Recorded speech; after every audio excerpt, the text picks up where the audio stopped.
వీరంతా జంజీలే, కాక్రోచెస్. ఇదేదో సెటారికల్ గా వచ్చిన ఉద్యమం కాదు, దీనిలో చాలా అంతరార్థం అనేది ఉంది. దేవుని బిడ్డ, ఈ జనరేషన్స్ ఏ విధంగా డివైడ్ చేస్తారు కొన్ని విషయాలు మనం చూద్దాం. మొత్తం 7 జనరేషన్లుగా డివైడ్ చేశారు, 7 తరాలుగా. ఒకటి ట్రెడిషనలిస్టులు అంటారు. ట్రెడిషనలిస్ట్స్ అంటే వీరు 1992 నుండి, జాగ్రత్తగా వినండి, 1942 వరకు పుట్టినటువంటి వారిని ట్రెడిషనలిస్టులు అంటారు. అంటే తెలుగులో ఏంటి దీన్ని? సాంప్రదాయబద్ధం. సాంప్రదాయాల్లో ఉన్న వాళ్ళు మంచితనం వాళ్ళలో ఎక్కువగా ఉండేది. వాళ్ళు చాలా లాయల్టీగా, డిసిప్లిన్గా, చాలా హార్డ్ వర్క్ చేసినటువంటి వాళ్ళు ఈ తరానికి చెందిన వాళ్ళు. ప్రస్తుతం ఈ తరంలో ఉన్నటువంటి వాళ్ళ వయసు 80 సంవత్సరాలు ఉండొచ్చు, అటు ఇటుగా 80 ఏళ్ళు అటు ఇటుగా ఉండొచ్చు. కొంతమంది ఉన్నారు ఇంకా చాలా మంది. రెండవది బేబీ బూమర్స్. వీళ్ళు 1946 నుండి 1964 సంవత్సరం వరకు పుట్టినటువంటి వాళ్ళు.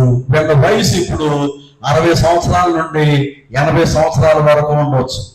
వీళ్ళకి కొన్ని పద్ధతులు ఉంటాయి. వీళ్ళు వాళ్ళ యొక్క క్యారెక్టర్ని, వ్యక్తిత్వాన్ని చాలా కాపాడుకుంటారు.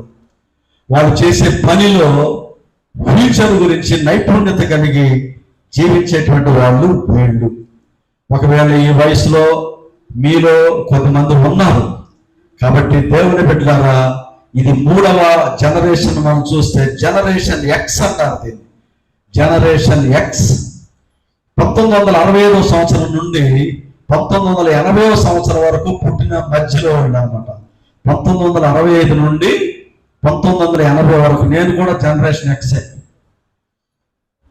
వీళ్ళ వయసు ప్రస్తుతం 46 సంవత్సరాల నుండి 60 సంవత్సరాల వయసులో ఉంటుంది. వీళ్ళు ఎదుగుతున్నటువంటి టైంలో ఈ సోషల్ లేదా రెండవది ఎకనామికల్, వీటిల్లో వీళ్ళకి బ్యాలెన్స్డ్గా ఉంటారు. వీళ్ళు అంటే జనులతో ఉండేటువంటి తత్వం కానీ, ఆర్థికపరమైనటువంటి విషయాల్లో కానీ వీళ్ళు బ్యాలెన్స్గా ఉండేటువంటి తరం అని వీళ్ళ గురించి చెప్తున్నారు. అలాగే 4వ తరం గురించి కూడా చెప్తున్నారు, జనరేషన్ వై. 1980 నుండి 1996 మధ్యలో, 1981 సంవత్సరం నుండి 1996 సంవత్సరం మధ్యలో పుట్టినటువంటి వాళ్ళు వీళ్ళని జన్ వై అంటారు, జనరేషన్ వై. వీళ్ళ వయసు ప్రస్తుతం 30 సంవత్సరాల నుండి 45 సంవత్సరాల వరకు ఉండవచ్చు. వీళ్ళు ఎలా ఉంటారంటే వీళ్ళల్లో సృజనాత్మకమైనటువంటి ఒక మైండ్ ఉంటుంది అనమాట, ఆలోచించేటువంటి తత్వం. వీళ్ళు పనిచేసేటువంటి చోటుల్లో క్రియేటివిటీ.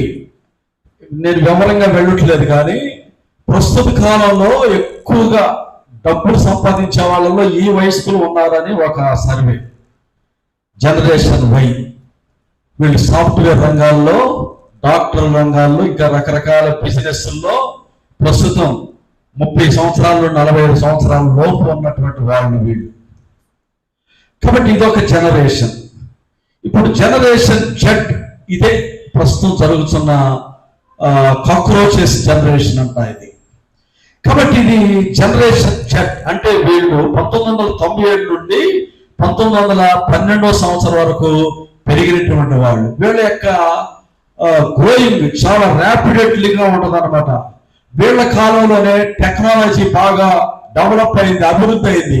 వీళ్ళు కంప్యూటర్ చూశారు, అటు ఇన్ఫర్మేషన్ టెక్నాలజీ చూశారు, ఇప్పుడు ఏఐ చూస్తున్నారు అనమాట. అంటే ఈ జనరేషన్ అంతా కూడా ఈ టెక్నాలజీ మిళితమైనటువంటి ఈ కాలంలో వీరు జీవిస్తున్నారు అనమాట. దేవుని బిడ్డ, ఇప్పుడు ఈ ప్రపంచ జనాభాలో ఈ జనాభా ఎక్కువ ఉంది. అందుకని అర్థం అవడం కోసమని నేను మీకు ఇవన్నీ చెప్తున్నాను. జెన్జీ రెవల్యూషన్ అంటే జనరేషన్ జెడ్.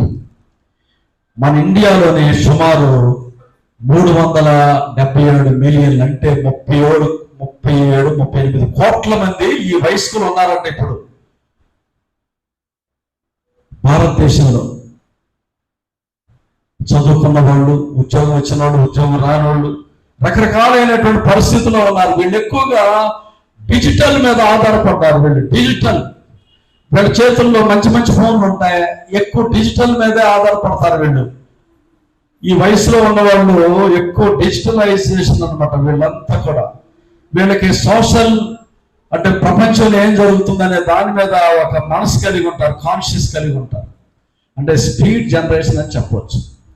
ఇప్పుడు వీళ్ళ ద్వారానే మన భారతదేశంలో కూడా ఈ యాజిటేషన్ బిగిరైంది. మిగతాది కూడా చెప్పింది. 6వ జనరేషన్ ఆల్ఫా అంటున్నారు. జనరేషన్ ఆల్ఫా ఇది ఎప్పుడంటే 2013 సంవత్సరం నుండి 2024 సంవత్సరం మధ్యలో పుట్టినోళ్ళు.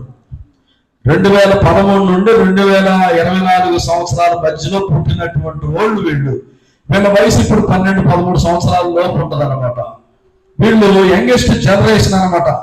వీళ్ళ కాలంలోనే ఎక్కువగా వర్చువాలిటీ అంటే డైరెక్ట్ గా మాట్లాడే దానికంటే ఈ గ్రూప్ ప్రజలందరూ, పిల్లలు గుర్తుపెట్టుకోండి, ఈ పిల్లలందరూ కూడా డైరెక్ట్ గా మాట్లాడే దానికంటే ఫోన్లో మాట్లాడతాకే ఇష్టపడతారు, డిజిటల్ గా. ఇవన్నీ జరుగుతున్నాయి. నేను చెప్పే కాదు, శాస్త్ర ప్రకారంగా నిరూపించబడినాయి. అలాగే 7వదిగా జనరేషన్ బీటా. ఈ జనరేషన్ బీటా ఏంటంటే 2026 సంవత్సరంలో పుట్టినటువంటి వాళ్ళు, గుర్తుపెట్టుకోండి. ఈ జనరేషన్ బీటా వీళ్ళు చాలా స్పీడ్ అనమాట, క్వాంటమ్ స్పీడ్. వీళ్ళు ఏఐ బయోటెక్నాలజీని వీళ్ళు ఎక్కువగా ఉపయోగిస్తారు. ఈ జనరేషన్ ఇప్పుడు పుట్టినటువంటి వాళ్ళు. వీళ్ళ తర్వాత ఇంకో జనరేషన్ గురించి చెప్పమన్నా ఏ డిక్షనరీలో ఏ బుక్లో కూడా ఎవరు కూడా దాన్ని తెలియజేయలేకపోయారు. కాబట్టి చూడండి, మనం ఉన్న కాలం ఎంత భయంకరమైనటువంటి కాలమో ఒకసారి అర్థం చేసుకోవచ్చు. కాబట్టి దేవుని బిడ్డలారా, దేవుని ప్రజలారా, ఇది దేవుని వైపు మనం తిరిగేటువంటి కాలం ఇప్పుడు.